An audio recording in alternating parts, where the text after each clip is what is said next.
What's up, everybody? It's Robert Trolling in Paradise. Back with a response video. I haven't done one of those in a while. This is for Darcy, 6 strings, 9 lives, 10 bounce back albums. Got one album from the country portion here. Got a few rock albums and some metal here. So I got 5 on vinyl, 5 on CD to show. I'm going to start with the vinyls here. First is the rock album. This is AC/DC Back in Black. Now, at this point, during that period, AC/DC released 5 amazing records in the 70s with High Voltage, Dirty Deeds Done Dirt Cheap, Let There Be Rock, Power Rage, and Highway to Hell. But unfortunately, just around the time before the recording for this album started, tragedy struck. Bon Scott, the original singer who was on the first 5 records, passed away of alcohol poisoning. So, in walks Brian Johnson, and they headed to Nassau in the Bahamas to work with Robert John Mutt Lang to record this album. He produced a previous album, which was Highway to Hell. He would produce the one that followed before going on to work with Def Leppard, Bryan Adams, and Shania Twain, who I'm going to bring up Shania Twain in this video. This album, absolutely amazing. It's my favorite AC/DC album. You have the title track, Back in Black's really good. Hell's Bells to open it. Shoot the Thrill. You Shook Me All Night Long. Amazing stuff. My favorite song on the album is definitely You Shook Me All Night Long. So yeah. Second one. Some people would call it a comeback. But yeah, it's really good anyway. Ozzy Osbourne, Blizzard of Oz. His debut solo album, comeback after he was booted from Black Sabbath for drug abuse. He ultimately didn't know what to do, so he ended up forming his own solo project and then put out this amazing record. Songs like Crazy Train, Goodbye to Romance, Suicide Solution, and Mr. Crowley. Great stuff. Number 3. This is easily one of the most important comebacks ever. Iron Maiden, Brave New World. This one has its 25th anniversary later this month. 12th album from this British band. We have, after few lackluster albums there, and plus 2 absolutely atrocious albums with Blaze Bayley. Fuck that singer. I hate Blaze's vocals. They're nails on a chalkboard. We get Bruce Dickinson back on vocals and Adrian Smith back on guitar. And the group ends up becoming a 6-piece at this one. Amazing album. Opens with The Wicker Man, which was the goal song for the Washington Capitals for a short period. The title track, Brave New World, is amazing. Love that opening part, the bass and guitars combined on the keyboards and the verses there. Blood Brothers, which I've seen them do twice. Dream of Mirrors, kind of weird, but really fun song. And then they started doing these long, drawn-out albums too, which I do enjoy some of the long songs that they do, but I know some fans don't like the longer stuff, the longer, big, long, drawn-out material, because some people say it's boring. But yeah, this is a good album. Brave New World. Great comeback album as well. Number 4. Def Leppard, Hysteria. This is one of those comebacks from a short hiatus. Unfortunately, during that hiatus, on New Year's Eve of '84, the band's drummer, Rick Allen, was in a really nasty car wreck and he lost his left arm. And this was what inspired this album. A really good album. You got songs like Rocket, Animal, Love Bites, Pour Some Sugar on Me, which is my favorite, Armageddon It. Of course, title track Hysteria is really good. Love that song. Hysteria is really good. I love that song. But yeah.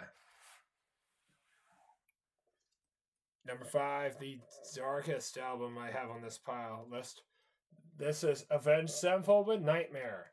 5th studio album, and my favorite album from Avenged Sevenfold, and one of the darkest albums I have in the collection.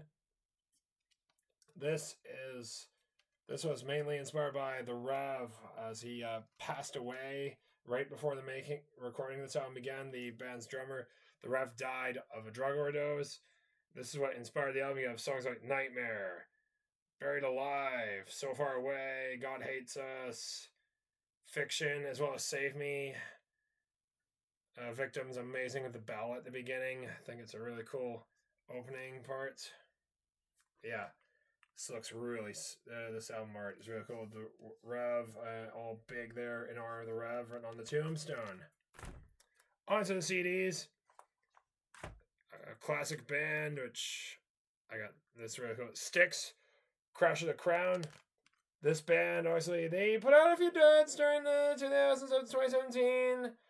Obviously, in the 90s when they reunited, they put out after a string of bad albums, this is what really good. You have Lawrence Gowan on vocals, who is awesome.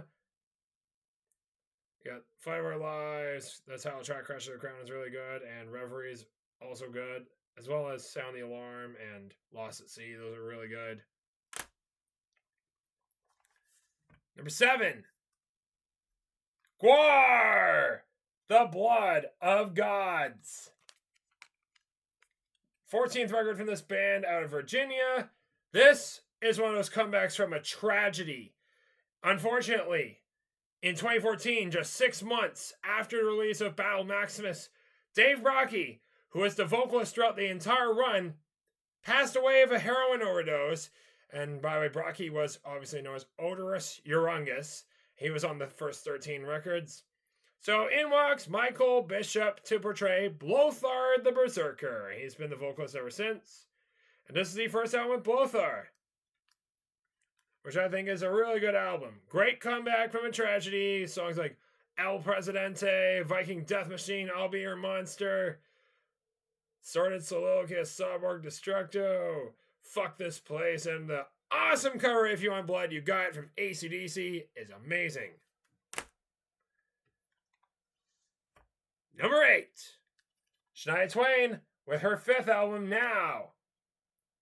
This is a comeback from a hiatus. And what this comeback in from her brings in her darkest album to date. After the 2002 masterpiece that was up, she went on a hiatus to focus on her family. She had a son around that time. And unfortunately, during that hiatus, she got divorced from the producer, Robert John Mutt Lang, who was her first husband. Most of this album is based on her divorce, with songs like Who's Gonna Be Your Girl, I'm Alright, as well as Life's About to Get Good, and Poor Me as well. But this is a really good album. Dark album. This was the first time I saw her too. It was on the tour for this album. And this was an amazing comeback for Shania. But then she put out a dud a couple of years ago. And unfortunately, around this point, her vocals were actually going to start sounding strained and shot, which unfortunately has been the case lately. Number 9, Alice in Chains, Black Gives Way to Blue. Another comeback from a tragedy and a hiatus. This record came out in 2009. The first album since 1995. Then they put out the self-titled album. This one was great comeback. First one with William Duvall on vocals after Lane Staley passed away. And you can see this thing is beat up. I've had this thing since I was 13 when it dropped. It's the same copy I've had since 8th grade. Absolutely beat to shit because I've jammed it a lot. Check My Brain, amazing song. Your Decision, Looking in View. Acid Bubble, Lesson Learned. And the closing title track with Elton John on the piano is amazing as well. And the last one, number 10. An amazing return to form for these guys. Halloween with the self-titled album from 2021. 16th record from this German band. We have Michael Kiske back on vocals along with Kai Hansen returning on guitar, while also keeping Sasha Gerstner on guitar, as well as Daniel Lobel on drums, as well as Andy Darcy on vocals, as well as the two longtime members who have been there since the start, Michael Wykath and Marcus Grofkoff on bass. This is an amazing album. Return. But now we have 2 vocalists and 3 guitarists, which is awesome. Yeah, songs like Angels, Mass Pollution, as well as Out for the Glory to open things up is really good. Robot King, and the closer, Skyfall. Awesome record. Great return for the band. I can't wait to hear the new Halloween album coming out in August called Giants and Monsters. I think that should be a good album. So yeah, Darcy 6 Strings 9 Lives, great video. And yeah, this was actually a really good response to do. That's going to be it for now. I'll see you later.